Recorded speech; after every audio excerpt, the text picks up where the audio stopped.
Good afternoon to those of you that are with us. This is Brian Jennings with the American Coalition for Ethanol. My clock says 1:59 p.m. Central Time, so we're going to wait at least a minute to allow a few more people to get on. But I just wanted you to know that we're here and we're ready to start in about a minute's time.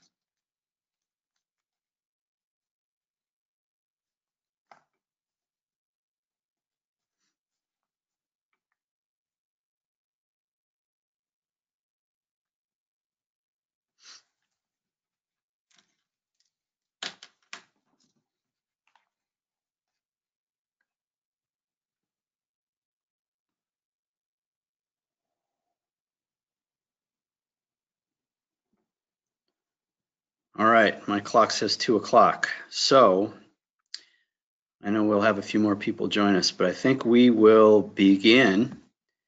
Once again, good afternoon to everyone. Thank you very much for joining us for what is the first webinar for the American Coalition for Ethanol in 2019. This is, I would say the second or third year we've done these quarterly webinar series. So we're grateful for those of you that have joined us on previous webinars and welcome you if this is the first one that you're doing with us.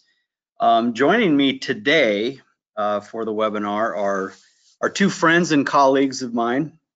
One is Jonathan Lehman, who represents ACE in Washington, D.C. on all public policy issues. And also live right here in person, just to my side at the ACE World Headquarters office in Sioux Falls is Ron Alverson, who is a member of the ACE Board of Directors representing Dakota Ethanol. The purpose of today's webinar is to talk to you about some of the different activities that we've been involved in at ACE to elevate the clean fuel or low carbon advantages of corn ethanol, including a review of a white paper that we published late last year, which dissects the GREET life cycle model, which was developed by scientists at Argonne National Laboratories, and recent efforts underway by our organization to position corn ethanol and frankly, increasing use of corn ethanol as part of the solution as federal government officials and state government officials look at ways to re-engage on greenhouse gases and climate change. However, because we have so many irons in the fire right now, I'm going to start out by providing some very brief sort of flash updates on some of our priority issues in Washington, and then we'll get into sort of the meat and potatoes of the low carbon topic. For any members of the media that are on the webinar, we welcome you to join us.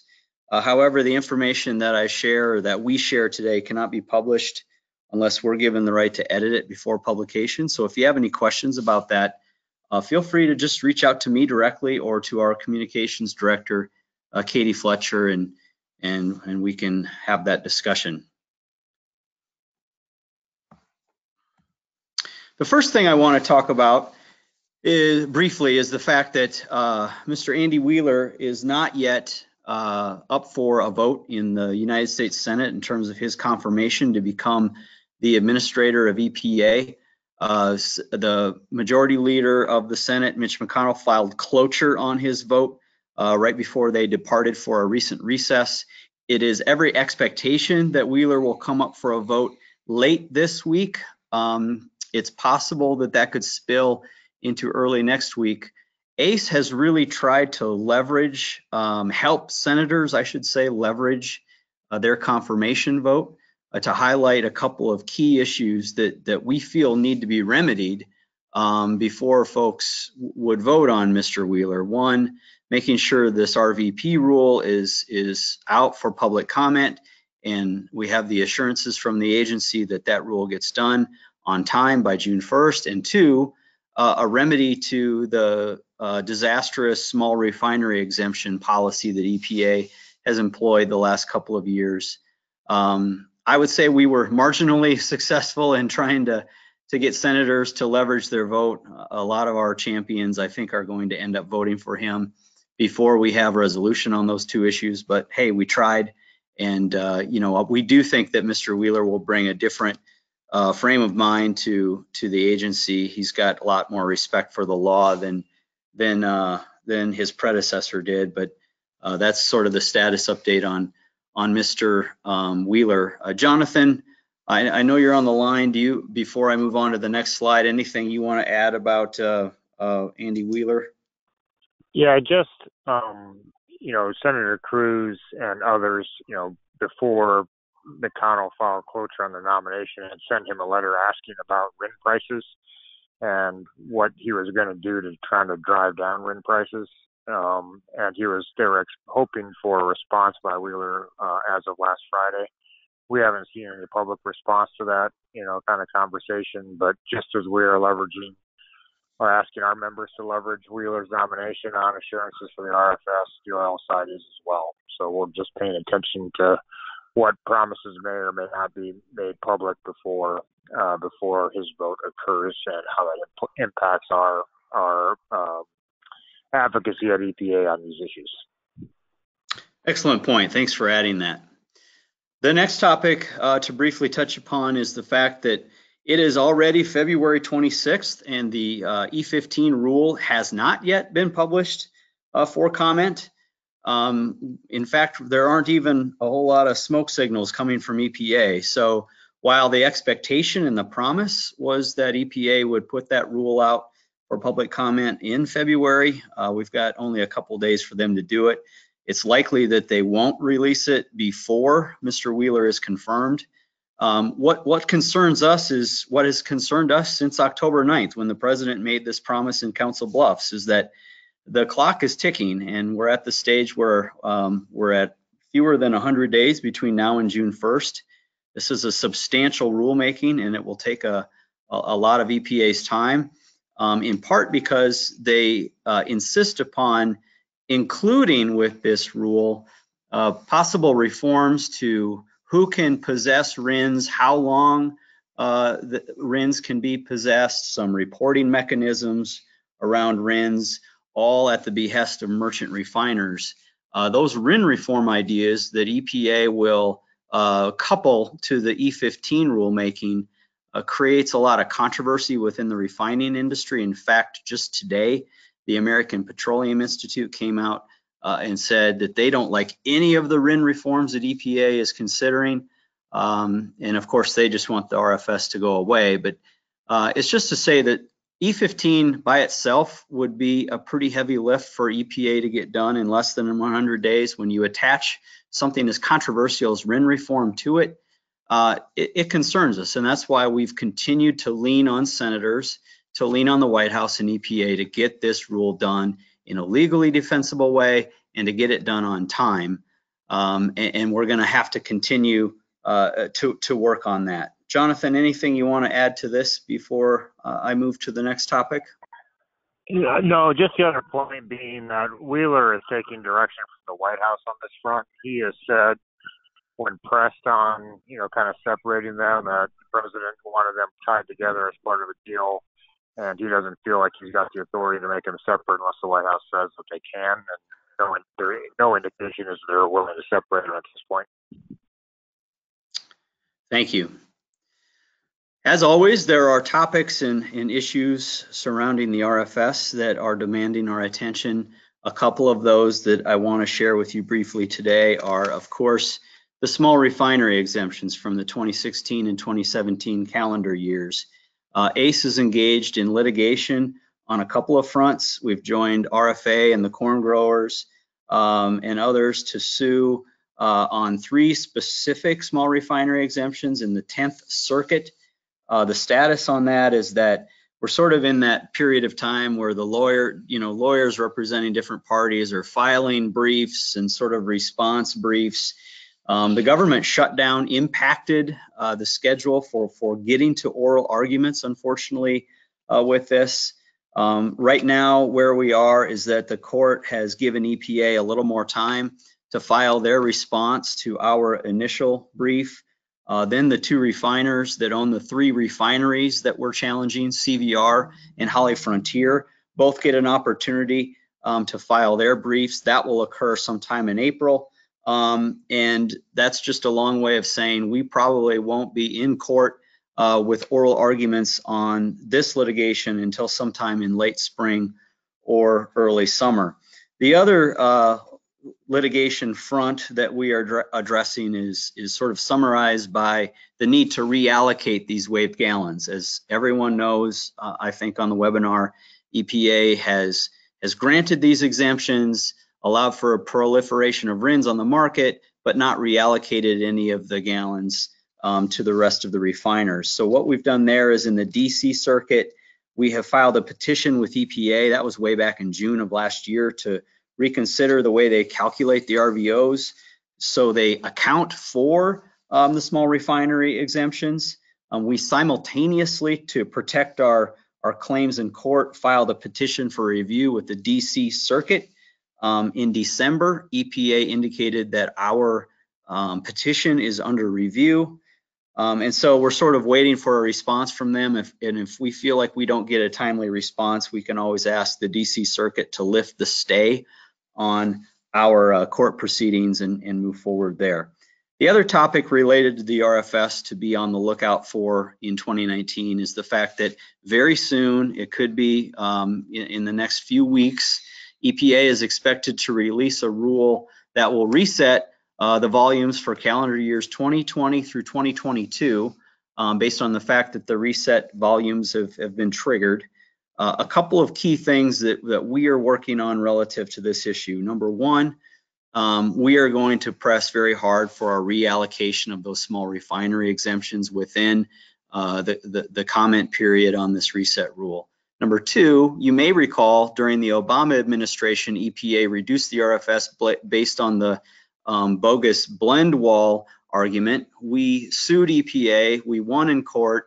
The court instructed EPA to add back 500 million gallons to the 2016 RVO. EPA has yet to act on that topic. We are being told by the agency that they are going to address that within the confines of the reset rule. And so that's something we'll be working on to do with them. The other thing just to be aware of is that EPA has very specific criteria that they need to follow when it comes to resetting these volumes. There are 6 different sets of criteria dealing with everything from the blend wall to the impact on the economy, impact of the volumes on the environment.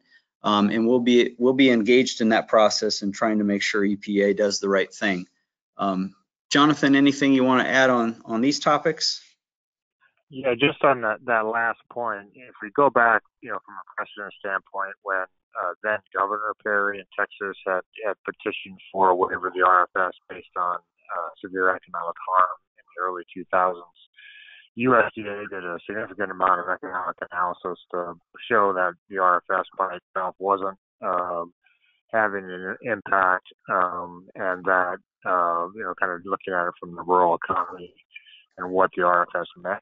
We're engaging with USDA again on that front in order to provide some counter or kind of a rural voice at USDA and kind of implications of what a bad reset could do to an already suffering farm economy. So we're redeploying that playbook as well. Thanks for making that point. And USDA has certainly been a good friend of ours in the previous administration and in this administration as well. So we absolutely do want to leverage that support. So what about high octane fuel? Well, the big topic relative to that right now is what might or might not happen regarding the CAFE greenhouse gas standards. You might recall that last year, EPA proposed a rule that would freeze the Obama era standards at the 2020 model year levels all the way through model year 2026. At the same time, California decided that they would go forward with the Obama era CAFE greenhouse gas standards as contemplated. And so the autos responded with concern because they want only one standard to comply with. They don't want a California standard and a different national standard. And so there was hope, I think, on the part of the automakers that the EPA and California would get together and try to find some sort of negotiated compromise on this. Just last week, EPA announced that they were breaking off talks with the California Air Resources Board with respect to their differences, which tells you that we are probably heading for court. EPA's final rule is expected any time now. Initially, the idea was EPA would issue a final rule on the CAFE greenhouse gas standards sometime in March. It is sounding like the government shutdown may have impacted the time frame for that, so that could be slipping into later in the year, May, April, May, somewhere in there. I think the unfortunate takeaway for all of us regarding this is we've been pressing very hard for a high octane fuel. EPA has been asking for data on the benefits of E30 blends specifically in helping automakers comply with CAFE greenhouse gas standards. So we've had some great opportunities to provide data to EPA, but if California and EPA are locked up in court battles, it's going to delay sort of the regulatory opportunity we may have to move forward. And so we'll be carefully monitoring this when we meet with EPA during our fly-in later in April. This will certainly be a topic that we will want to address. Jonathan, anything you want to add to this before I move on? Nope, I think you got it. All right. Quick update on a couple of key trade issues. I think everyone is aware that the negotiations between ourselves and the Chinese trade officials have seemingly, at least according to media reports, gone well enough that the president has decided to allow the talks to continue past Friday's so-called deadline for when an escalation in tariffs was initially set to occur. There is some hope that the respective presidents would meet sometime later in March in the United States to potentially bless a deal. That is, if a deal does emerge. I think the positive thing for our industry is that the Secretary of Agriculture, Sonny Perdue, has made it clear in recent days that ethanol has been on the table, distillers' grains have been on the table in terms of the negotiations and talks. And in fact, Perdue was reported saying today that the administration has asked China to take the tariff from the effective rate of about 70% to somewhere in the neighborhood of 15%. And so, any relaxation in that tariff or elimination in that tariff is obviously a game-changing opportunity for the U.S. ethanol industry in terms of export potential to China. Just a quick hit on another topic. As you know, we negotiated an agreement between Canada and Mexico to sort of redo NAFTA. The president is calling it the U.S., Mexico, Canada trade agreement. It's sort of NAFTA 2.0. The White House has yet to provide legislative language to Congress. Congress needs to ratify this. And so there won't be any action on this until language is provided to Congress and they take this up likely sometime in the spring. Now we're getting into a little more of the topic that was the purpose of the webinar, and that is the role that corn ethanol can play in helping reduce greenhouse gases.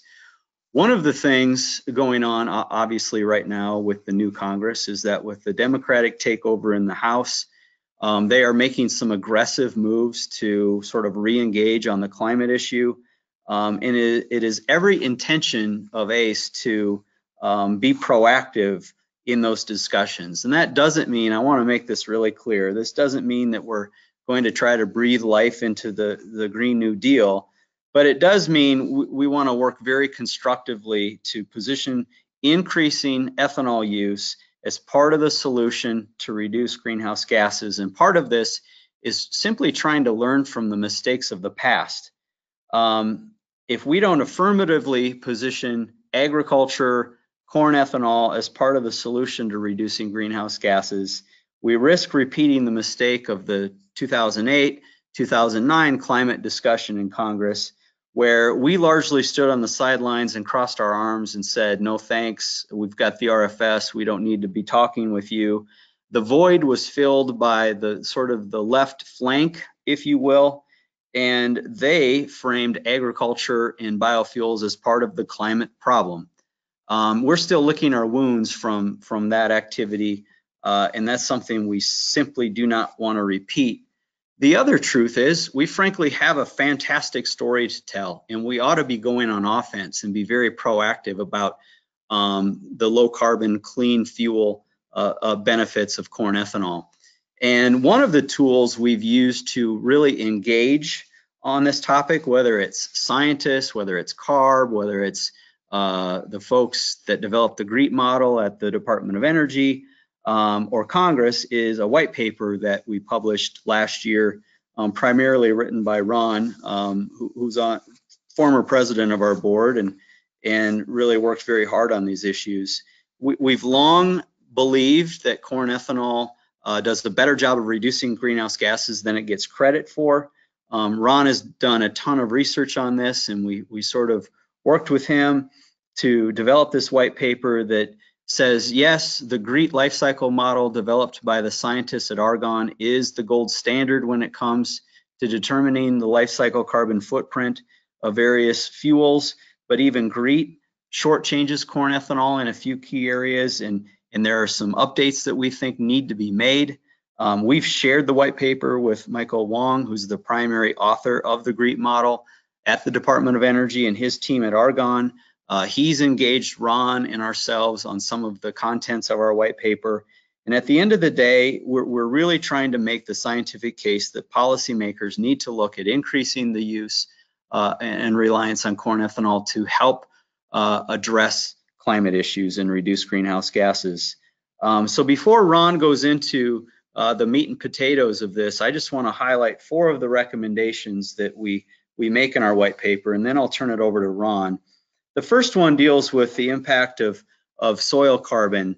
The data show that low and no-till corn production increase soil carbon, whereas other crops can't really compare to corn. And we call on the modelers and the policymakers to credit corn ethanol for this when it comes to determining life cycle greenhouse gas emissions. Second, the GREET model currently, by quite a bit, overstates nitrous oxide emissions from fertilizer use on farms for corn production. Ron will go into greater detail on this. We think some updates need to be made. Third, international land use change was really driven by sort of fear and wild guesses. Now we produce well above 15 billion gallons of corn ethanol in the United States. We can look at the actual changes in land use and the data and have a much more justifiable figure when it comes to land use change. And finally, because GREET is the gold standard, we call on anyone that's working on clean fuel programs to make sure that they're using the most updated version of GREET when it comes to doing these programs. And so with that, I'm going to turn it over to my good friend Ron, who's going to walk through some of the substance of what we're trying to accomplish. Thanks a lot, Brian, and happy to be here, and thanks for all you folks that are tuned in today. As you know, I'm pretty passionate about this greenhouse gas intensity of corn ethanol, and I think it's really an important feature that we need to emphasize and let everybody know about. And you know, because of the not only national markets and state markets like California and Oregon, but international markets are all asking for low carbon ethanol now. So it's a measuring stick, and we're in a good position to provide those greenhouse gas reductions going forward. So I like to start out with a little humor. Does anybody out there like Far Side cartoons? I thought this cartoon of early experiments in transportation is a lot like where biofuel greenhouse gas modeling was in 2010. Greenhouse gas accounting for biofuels is devilishly complex, and it's extremely data intensive. So it takes a lot of effort by any of the modelers like at the EPA and Argonne labs to get this right. And when the EPA was tasked with determining that biofuels that replace fossil fuels, as required by the RFS, they had to prove that we had to prove that our biofuels provide a greenhouse reduction compared to fossil fuels. And it was a huge task. And as you know, the results of that early modeling, corn ethanol really didn't show significant greenhouse gas reductions. And we paid a dear price in the political arena. Everybody got to thinking that, there's not many greenhouse reduction benefits of corn ethanol. And we just, we lost a lot of friends. And so we're trying to get those back. But there's good news now, in large part to the intense greenhouse gas modeling and accounting effort by the U.S. Department of Energy. That'd be the Argonne Labs, the GREET model. Corn ethanol carbon intensity has been reduced significantly over the past decade. And this chart shows that nice progression of greenhouse gas reduction. Notice back in 1990 on the left side of the chart, the GREET model predicted corn ethanol carbon intensity that was a long ways above gasoline at 128 grams per megajoule. And then as time went by, corn yields went up. We got more efficient on corn farms. We got more efficient at ethanol production facilities, and it just has a nice steady progression of reduction in greenhouse gases.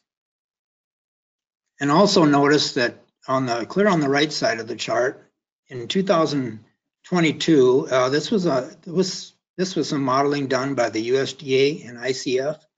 They predicted by 2022, corn ethanol carbon intensity would be in the 20 gram per megajoule zone. So that seems like hard to achieve, but I think it can be done.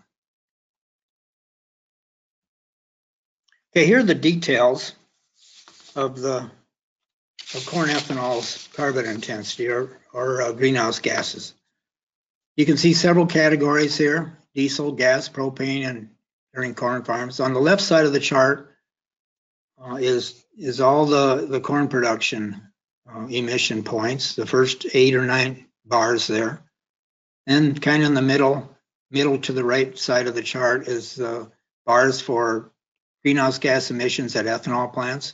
Then finally, clear to the right is the land use change penalty, which is the current GREET model. And this is the 2018 GREET model assessment. So Western Corn Belt plants have 52 grams per megajoule, and that's that's a 45% reduction over gasoline. So also notice on this chart that the big elephants in the room, so to speak, are the nitrous oxide emissions from nitrogen in soil and nitrogen in root and above ground residue, and the natural gas use at ethanol plants.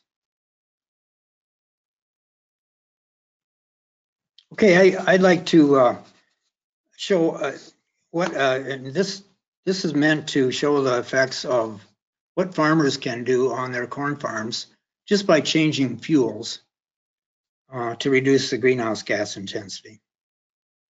On the right side of the chart is what the GREET 2018 Midwest average carbon intensity for those fuels is.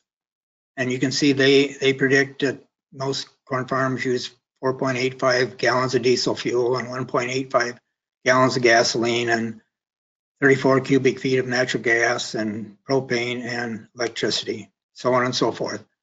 Now, just by making a couple changes on corn farms, by going to a portion of like a distiller's corn oil biodiesel or renewable diesel, you start using that on corn farms at a high rate, high blend rate, you can really reduce your greenhouse gas intensity. And then towards the bottom of that, also by changing to E85, we can reduce our carbon intensity on farms. And at the bottom, it shows the total grams reduction by making those changes. And then the reduction value, and that's a per acre reduction value. And that's if this new ethanol with this lower carbon intensity, just because we changed fuels, could earn in the California market. And that assumes that a California LCFS CO2 carbon price of $180 per metric ton. That's the current price. So just to demonstrate the opportunities that we have out there to reduce our carbon intensity. Okay, this one shows the corn fertilizer and chemicals. Much the same story. In this instance, I decided to to keep all the uses of fertilizers the same as the Great Midwest average. And you'll still notice that there was a good reduction in carbon intensity. Well, this is simply due to the fact that the U.S. Department of Energy GREET model uses 166 bushels per acre as their default corn yield. In this modeling, in this calculation, I used 178 bushels per acre, which was the U.S. national average this year.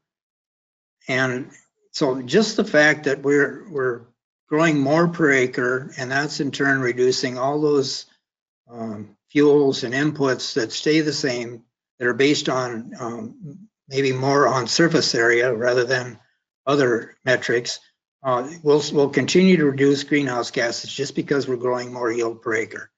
And it shows a big reduction, or a significant reduction, about 2.6 grams, and a reduction value in the California LCFS of about $19 per acre.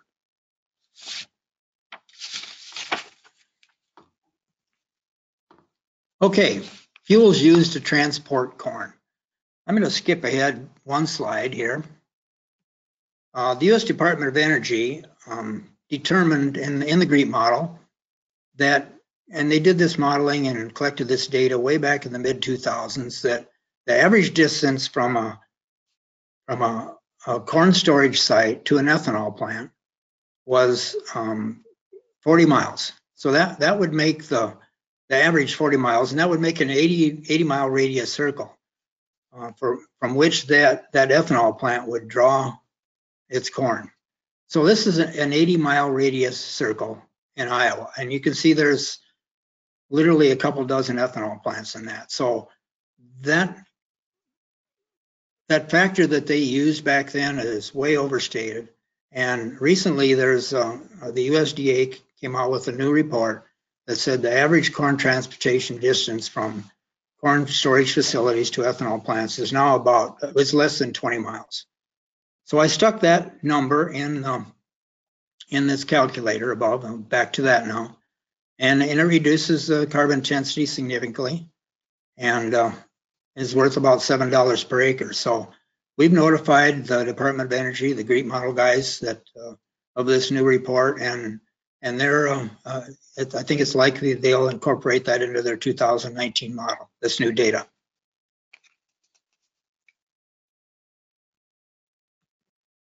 Okay, nitrous oxide emissions. We mentioned that being the elephant in the room for corn production greenhouse gas emissions. Nitrous oxide emissions from nitrogen fertilizer and nitrogen enriched stover residues is devilishly hard to quantify, and GREET scientists rely on Intergovernmental Panel on Climate Change documents for guidance.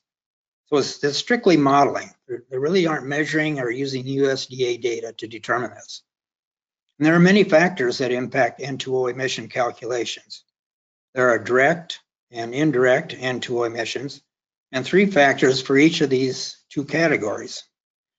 And these include volatilization losses, leaching losses, and the N to N2O factor for residue N. The IPCC and GREET models have taken a very conservative approach. And of course, that means making sure they do not underestimate these emissions.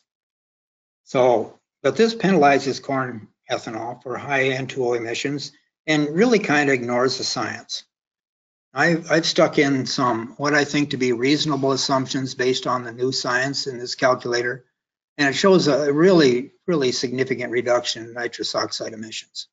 Now, the good news is Argonne folks have indicated and reached out to us to say, hey, we're going to start collecting data on N2O emissions. Will you help us? And I think they maybe not in this fall's model, but the next year's model, they'll have that stuff done too. And I think it will probably get a nice reduction. Okay, a couple other issues. We've talked about land use change a little bit. Brian touched on it good, and I mentioned it a couple times. And we'll go into that. Now, I put together a chart of the historical land use change studies. And you can see they were all over the board, even from the start, 2008, 9, 10. A lot of things done in 2010 because of the RFS requirements. And then gradually it's just been going down, nice steady reductions. And finally, 2008 or 2018 GREET model predicts it's at 7.5 grams per megajoule. And the GREET guys continue to do really good work in land use change accounting. In October of last year, they made changes in their model to credit corn ethanol for tillage reductions. And they are now using a US average tillage methods from a USDA report. Unfortunately, only a month after GREET released these updates, the USDA released another new report on conservation practices, and they doubled the amount of corn acres that are now no-till. So we have notified the GREET scientists of this, and they said they will likely incorporate these changes into their 2019 update too. And this is just a description of the Agricultural Conservation on Working Lands, that report that the USDA sent out. And the bottom, they predict that, or they said, based on extensive surveys, that 33% of the corn is grown using no-till, 47% using mulch-till, and 20% using conventional till now. And GREET 2018 assumes 16%, 57%, and 25%. When they get this incorporated, I think they'll probably reduce their land use change penalty of probably about 1 gram or maybe 2 grams. So slow but steady progress. Okay, this is kind of many of us think this is the elephant in the room, and the thing that many of the modelers have missed so far. Nobody's taken this on to measure the direct effects of each biofuel feedstock crop has on soil carbon, and the effects that soil carbon sequestration or loss has on the carbon intensity of ethanol fuels or any biofuel. So after a lot of discussion with the Department of Energy guys and the CARB guys and the USDA ARS guys, we kind of got those soil scientists and the modelers together, and they decided to do a big meta-analysis. And they wanted to, it's a two-part analysis. They first wanted to determine the impact of corn stover removal on soil organic carbon dynamics. And it was a global meta-analysis. And Wade Chu, he led the thing. He's an Argonne guy from the Department of Energy, right under Michael Wong.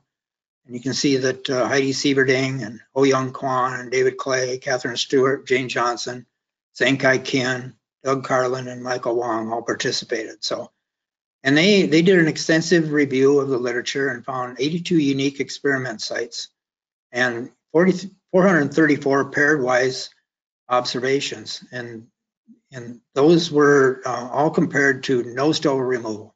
What happens to soil carbon when stover is removed compared to what happens to soil carbon when it all stays on the field. And I've just included just one graph out of that of the paper, and this paper has not been published yet. It's in draft form, and it's that's why it says at the bottom or the top left-hand corner, it's targeting this journal to be published in the Global Change Biology Journal. So anyway, they found that all those paired experiments in 83 different studies found that when corn stovers left on the fields, you can expect to increase the carbon about just about 0.5 ton per acre per year. And if you factor that into corn ethanol life cycle carbon intensity, that results in an 18.6 gram credit to corn ethanol CI. So really, really good news, exciting news. I'm hopeful that they'll do the second, they're going to do a subsequent meta-analysis. And that meta-analysis will look at the effects of different tillage intensities, comparing no-till, mulch-till, any kind of reduced till and conventional till, the effects that has on soil carbon, the effect that crop yield has on soil carbon, the effect that other management practices such as cover crops and manure has on soil carbon. So they will likely, when they get that done, and they've just started that process and will take a few months to get that done, probably won't be done in time for the 2019 model, but we hope that they will incorporate all that into the GREET model in the future. So the future's bright. You know, we've reduced our carbon intensity a lot, and I think there's no reason to think that we're not going to continue to reduce our carbon intensity in the future as yields grow and we get more efficient on farms and ethanol plants. And I think we're very close to being, if we can get our carbon intensity for Midwest average under 40 grams per megajoule, we'll be right in there with advanced biofuel status. So good news. I think I'm optimistic about the future, and we need to capitalize on this very important feature of our corn ethanol, and that's to reduce greenhouse gases. Thank you.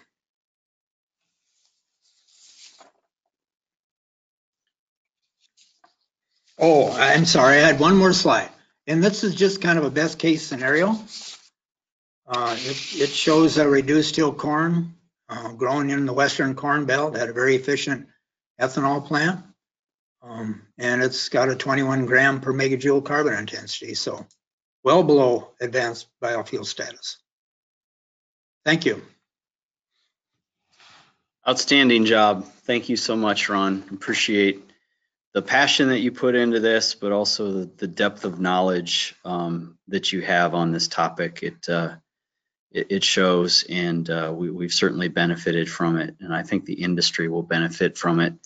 Before I transition to Jonathan to talk about a program that we worked with others on to in the Farm Bill, which was recently adopted, I just want to emphasize or maybe reinforce a point that Ron made, and that is that there is nothing scientific to suggest that corn ethanol is not an advanced biofuel.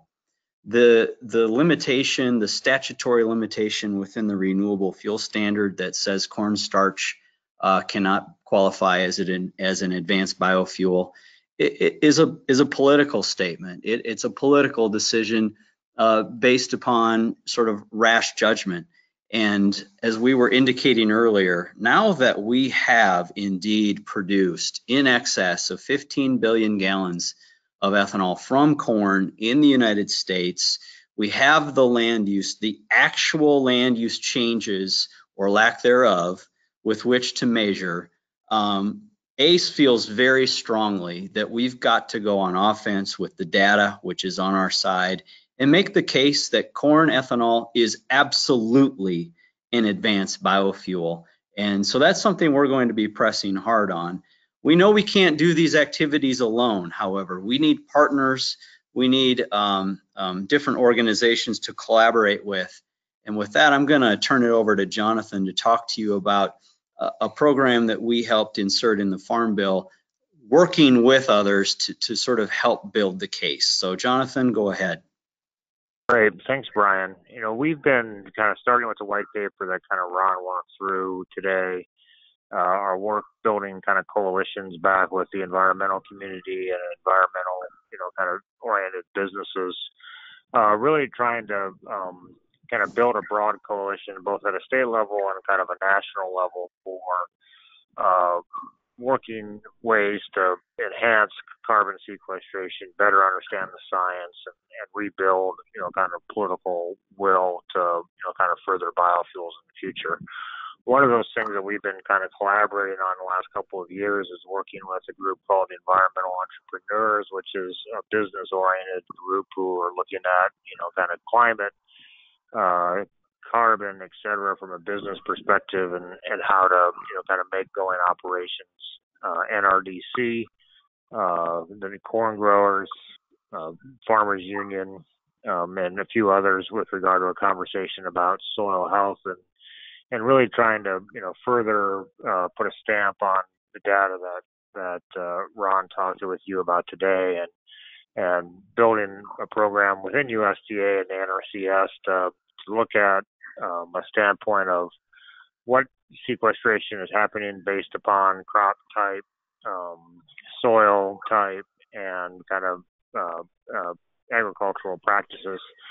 Looking at setting baselines and looking at, kind of doing practice and providing incentives to producers to do those things, and then doing an analysis at the back end that kind of helps validate, kind of what the sequestration looks like. We had kind of a coalition group of meetings yesterday at USDA and with a number of our champions on the Hill, both the House and Senate Ag Committee, and some, kind of left-leaning members that, kind of want to address climate. Senator Wyden from Oregon has been actively engaged in this. He wants to find ways to bring low-carbon fuels into Oregon with, kind of the work they're doing there in the state. And having this conversation about what corn can do, what corn ethanol can be, what the sequestration benefits can be, and really trying to have this conversation about corn ethanol as an advanced biofuel and hitting those metrics.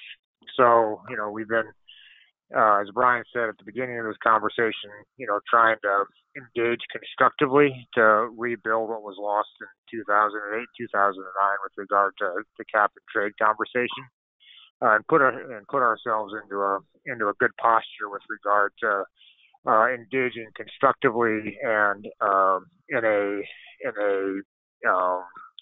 kind of a aggressively positive manner as to what corn ethanol can do in this carbon conversation that's happening in the House of Representatives in this Congress. So I'll pause there, Ryan.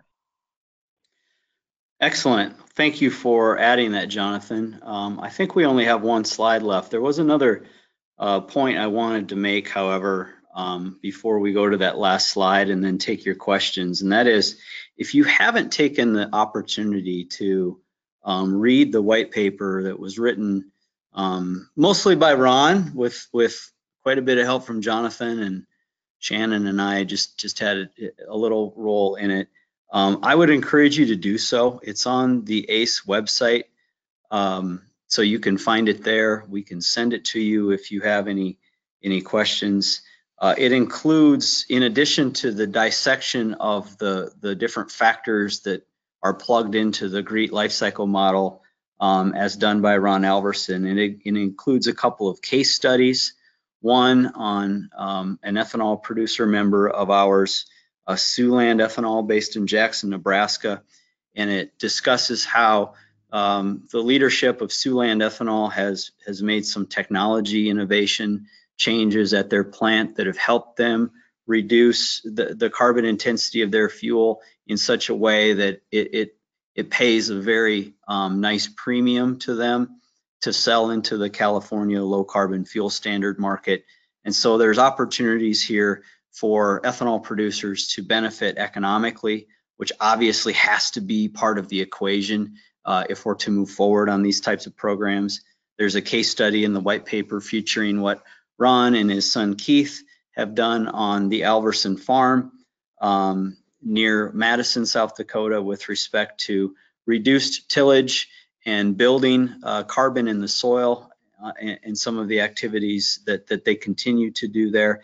It also includes some very helpful data from Christensen PLLP with respect to the benchmarking they do for, I think it's between 50 and 60 different ethanol plants around the country, and the trends that we see in terms of reduced energy use at ethanol plants, increased yields at ethanol plants. And so when you combine the fact that generally the data indicate farmers are getting better at what they're doing, more sustainable at what they're doing, the low till corn production can build soil carbon, and you match that up with the activities that ethanol plants like Siouxland Ethanol are undertaking to reduce energy use and improve their carbon footprint, it absolutely makes the case for us that we need to go on offense, and we need to be shouting from the rooftops to lawmakers at the federal level and at the state level what these activities are, so we can help position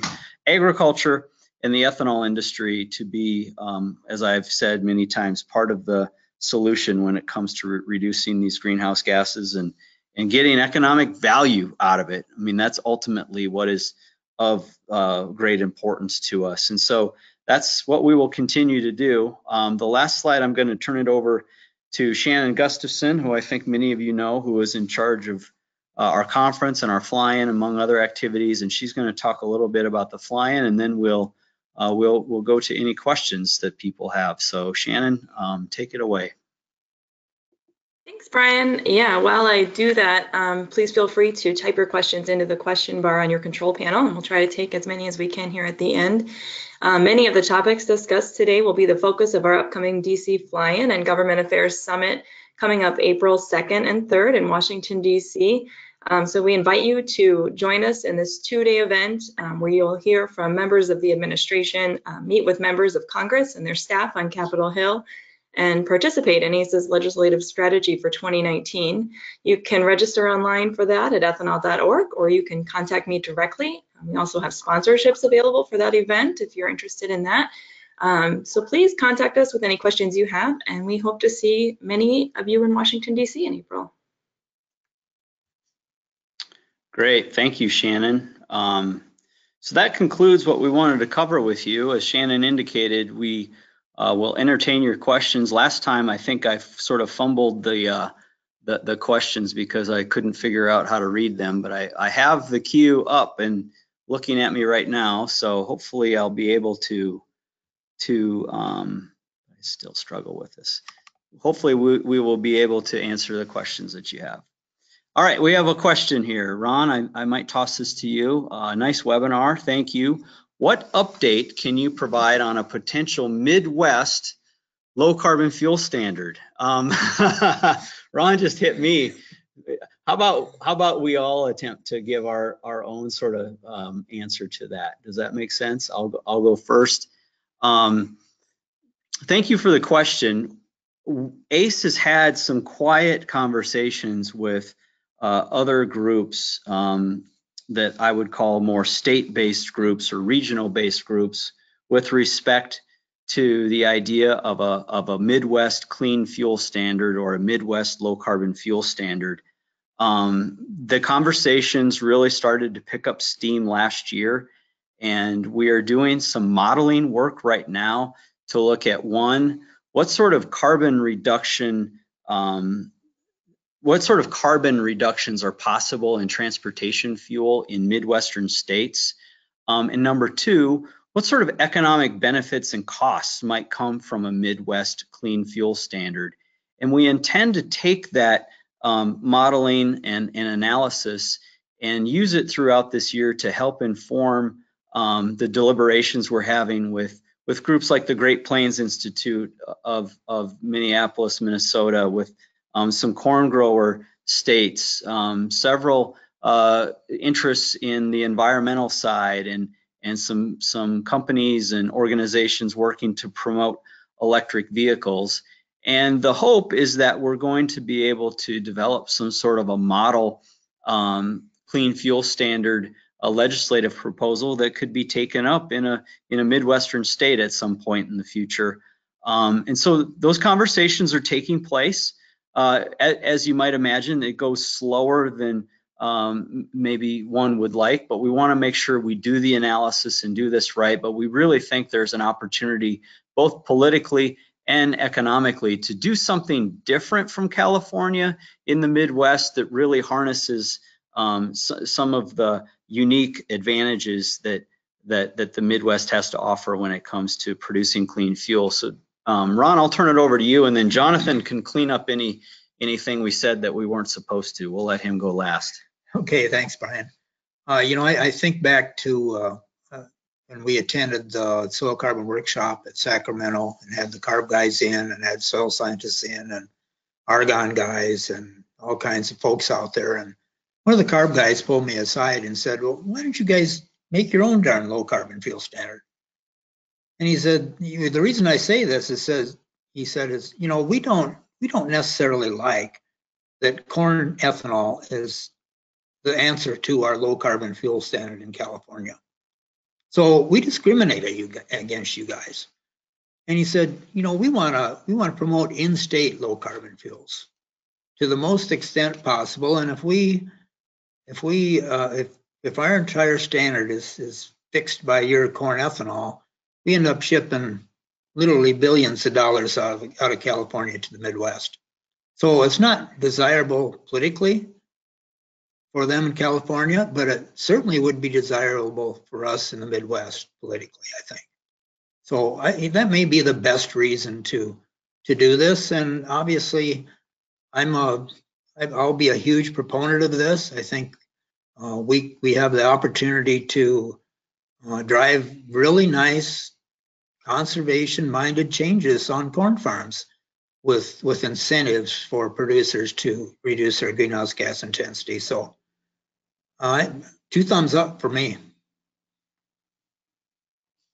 Jonathan? And I think what I'll just add is, we're using this as kind of similar to what we have been doing with NRDC and E2 on the soil health perspective, but, engaging with the Great Plains Institute as well as, some environmental NGOs and others in the electric vehicle space, really trying to have a constructive conversation about what this looks like and taking it out of the California context, taking it out of the Washington, D.C. context, and figure out what would work in the Midwest, right, where you have a different flavor of electricity than you may have in California or in Oregon.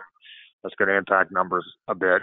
You have the benefits of, kind of ethanol production right there, kind of in the state that we're trying to work in, et cetera. So we've been really pleasantly surprised about the openness in these discussions and dialogue, and we think it's complementary to, kind of our engagement in D.C. on biofuel policy and our continued, kind of work with regard to California and Oregon and other components. So we're really excited about, kind of where this leads both strategically and substantively moving ahead. Thank you, Jonathan. All right, we've got several other questions, so thank you. I'm gonna tackle this next one, and I'm gonna ask Ron as our in-house expert to try and answer it if you can, Ron. The question is, CARB and fuel blenders in California seem to be rapidly adopting renewable diesel as the primary method to bring down their weighted average carbon intensity. Any delays in implementation of new low carbon ethanol seem to be at risk at becoming too little too late. So the question is, how long do you think it will take for CARB to adopt a sub 50 gram carbon intensity ethanol? That's a hard question and maybe unfair for me to throw it at you, but I'm going to throw it at you anyway. A really good question. CARB guys have told us that the road to a lower carbon intensity in California is through GREET model, the Argonne guys. Says there's not a chance we're going to lower our carbon intensity of corn ethanol unless the GREET guys do it. So we've been focusing on Argonne Labs and the GREET model guys. So, and I think a very good point about corn oil, and especially corn oil biodiesel, is very low carbon. But corn oil out of distillers grain, there's not enough volume to greatly to help them meet their schedule. It's really helping them now, but in the future, there's just not enough volume to meet that schedule just with this corn oil biodiesel and renewable diesel. So I'm not as worried about that as those guys taking that whole market as maybe some are. And as the data looks at, you look at the data right now, and they provided as much carbon credit generation as corn ethanol does. So it's a significant block, but it's going to be hard for them to grow in a huge way, like we can if we and we can blend higher blends of ethanol in California, and really reduce carbon intensity to hurry. So I think that will be the best way for them to reduce their carbon intensity when they need it in the future, is to increase their blends. That's an excellent point to make, and I know some groups are working very hard in California on trying to make sure that they can go above 10%. So hopefully that will be successful. Here's a question about irrigated corn, Ron. How does the model change? And I guess it doesn't specify, the questioner doesn't specify the model, but I think you understand this well enough to know how does the modeling change for irrigated corn? We're talking yields in sort of a 260 bushel per acre range. Do you want to address that? Well, obviously, it's another greenhouse gas emission point, but I've kind of looked at those numbers, and unless you're pumping, more than a dozen inches of water per year, it's not a huge number. It'll maybe add, I'd say 5 to 10 grams per megajoule for that water. But then again, you've got a lot higher yield too. So that's going to also reduce some of those other, what I call static emissions that are based on area, not on volume, or, and so it's, with higher yields, you're going to have a nice low CI anyway, even though you do use quite a bit of energy pumping water. Great, thank you. I know a questioner asked if the webinar will be available for download, and if so, when? The answer is yes, the webinar will be available. Shannon, if you're still able to speak to that, do you want to address when we might have this available for folks?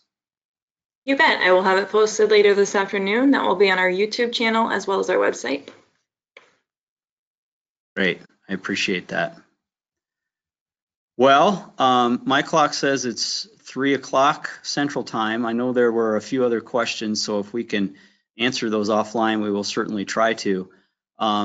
I really appreciate your interest in this. Usually you do a webinar and it starts out with 50 people and it drops down to 25 pretty quickly, but I noticed about 50 people stayed on almost the entire time. So I think that shows a lot of interest in this topic, and we're really grateful that you joined us for the first webinar of the year. And if you have any questions or comments on this, please feel free to reach out to myself or anyone else on staff, or Ron Alverson directly. Ron, thanks for joining us today. Great job. And Mr. Lehman, as always, thanks for joining us. And with that, we'll say goodbye to everybody, and we'll talk to you next time.